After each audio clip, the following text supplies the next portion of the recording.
Hello friends, welcome back to our YouTube channel.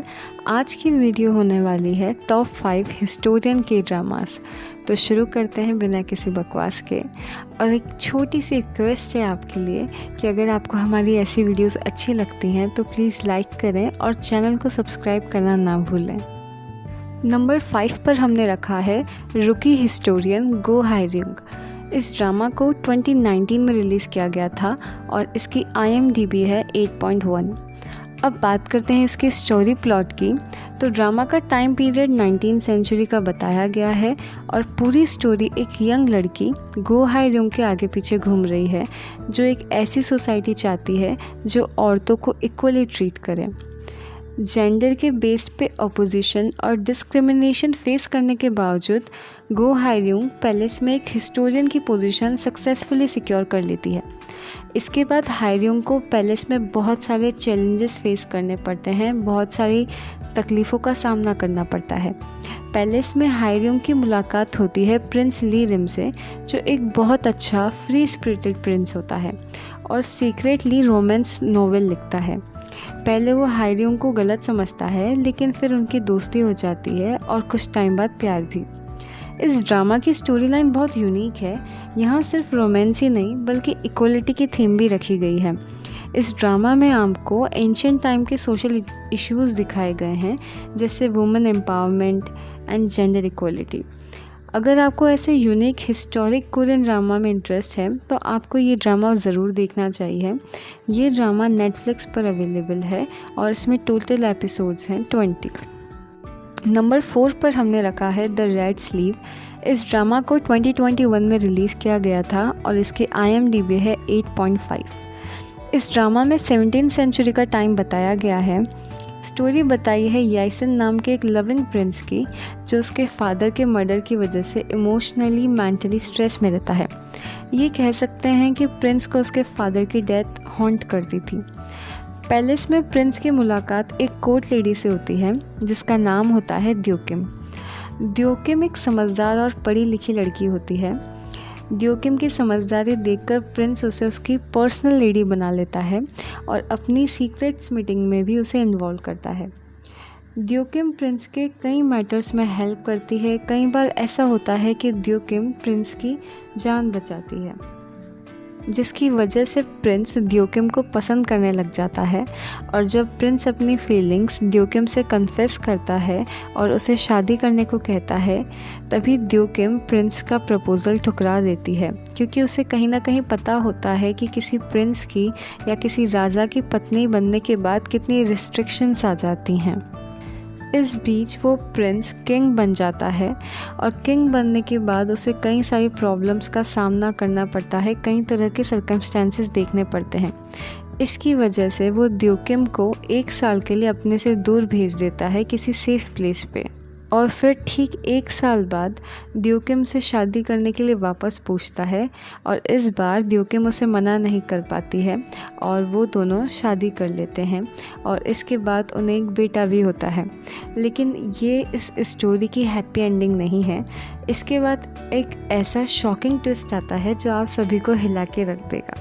अगर आपको ऐसी स्वीट लव स्टोरी देखना पसंद है और आप इस स्टोरी का एक प्लॉट ट्विस्ट जानना चाहते हैं तो आपको ये ड्रामा ज़रूर देखना चाहिए। ये ड्रामा विकी की वेबसाइट पर फ्री में अवेलेबल है और इसमें टोटल 17 एपिसोड्स हैं। नंबर 3 पर हमने रखा है अंडर द क्वीन्स अम्ब्रेला, जिसे 2022 में रिलीज़ किया गया था और इसकी IMDb है 8.5। इस ड्रामा में आपको एक यूनिक कंसेप्ट दिखाई देगा। ये स्टोरी है एक क्वीन की जिनका नाम होता है हुआरिंग, जिनके 5 बेटे हैं, यानी कि रॉयल फैमिली के 5 प्रिंस हैं जो सिर्फ ट्रबल मेकर होते हैं और रॉयल फैमिली के लिए बस एक हेडेक होते हैं। एक रानी जिनमें हमें एलिगेंस या फिर ग्रेस दिखना चाहिए, बल्कि क्वीन हुआरिंग में ऐसा कुछ नहीं होता। वो बहुत सेंसिटिव और हॉट टेम्पर्ड लेडी होती हैं। हर दूसरा दिन उनके लिए एक नया ट्रायल की तरह है, जहाँ पर वो अपने राउडी बेटों को सुधारने की कोशिश कर रही होती हैं, जिससे उनमें से किसी एक को क्राउन प्रिंस बनाया जा सके।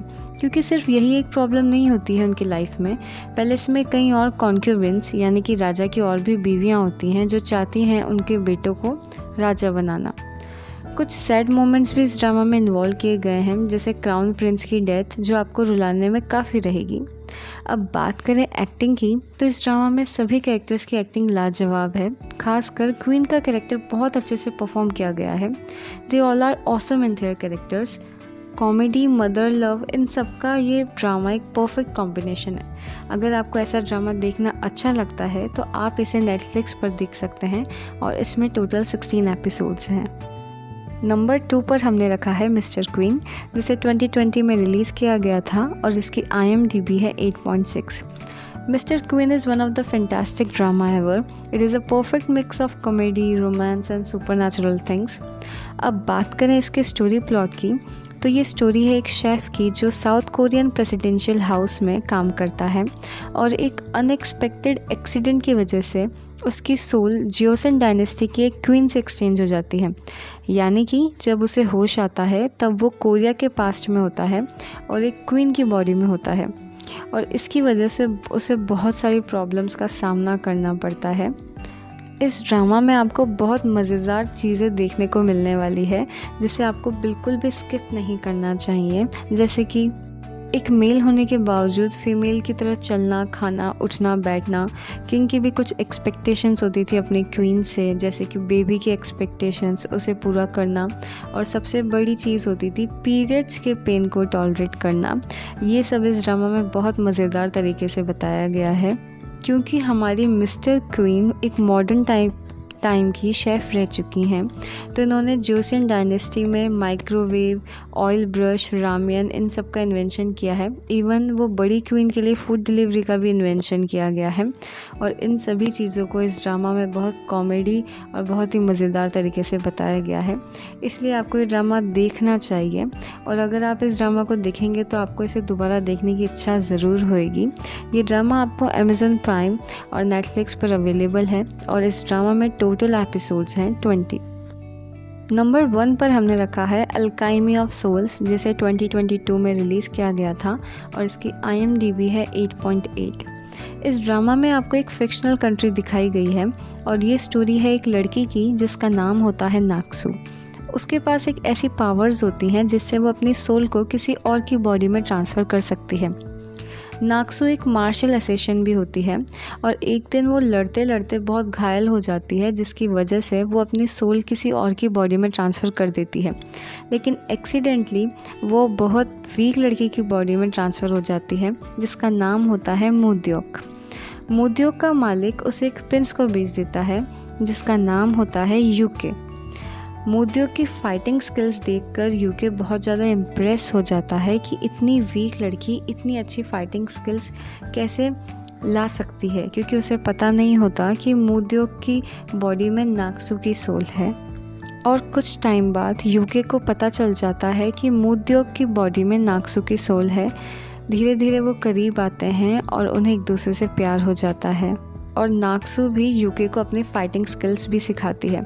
इस ड्रामा में आपको और भी कई चीज़ें इंटरेस्टिंग देखने को मिलेगी, कई राज खुलेंगे, कई सीक्रेट्स खुलेंगे। अगर आपको ऐसे सुपर नेचुरल टाइप ड्रामास पसंद है तो आपको ये ड्रामा ज़रूर देखना चाहिए। ये नेटफ्लिक्स पर अवेलेबल है और इसमें टोटल एपिसोड्स हैं 20।